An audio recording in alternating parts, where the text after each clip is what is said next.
Hey, what's going on, guys? It's your boy Newman. I'm officially going to be doing a guide for you guys today. This is going to be a different in-depth one for you guys, so hopefully I will be able to satisfy your guys' needs from the title above. So overall, I'm going to be showing you guys how to match your megabytes per second with your clips that you have brought into said program. This works for a lot of programs of its similarity, but I'm going to be using Vegas Pro 12.0, the newest version for Vegas Pro. So overall, that's just what I would use, but you guys can use anything from, Vegas Movie Studio HD11 Platinum or, just anything else on the market that is something that you're currently using.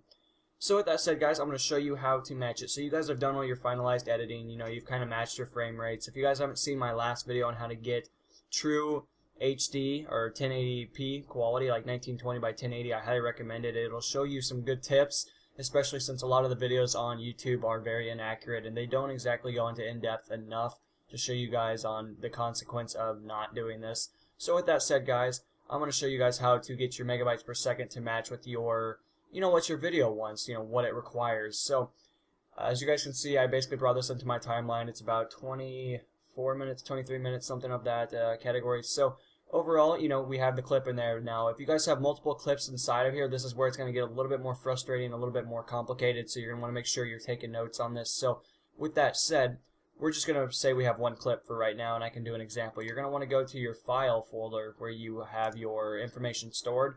If you guys can see, I'm a gaming guy, so a lot of my stuff is gaming content. But overall, I have my folder in this one, so you're going to right-click on it, and you're going to go to Properties. Then you're going to go to Details, and it'll show you your bit rate, which is your megabytes per second, what the video is requiring, at least to capture the full HD quality.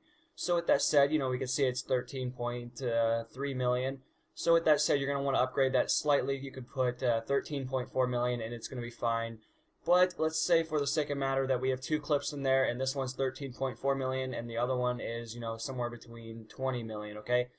You're going to want to go with the one that's 20 million, and unfortunately, it's going to be a huge file. It's not going to be a fun render process, but if you have a beefy computer and you render in GPU, you should be okay. Always, if you have the ability to render in a GPU, do that over CPU, because your CPU is more valuable, and you kind of want it for a lot of things. So with that said, if you have the ability, you have a good graphics card like a GTX 680 or something like that, like I do, have the ability to record it or render it in that, that would be highly recommended, and it'll save you hours of rendering. So overall, guys, hopefully that clears up a couple of things just to compensate and let you guys know for the overall factor. When you go to render, you're basically going to type in the highest one you have. I already have a template built, so I'm just going to skip to the bit rate. But as we saw, I think it's, if I'm correct, I think it said 13.4 million. So if you were to type that in, you'd be okay. But overall, if you have two clips in there and one of them says 20 million, you're going to have to type in 20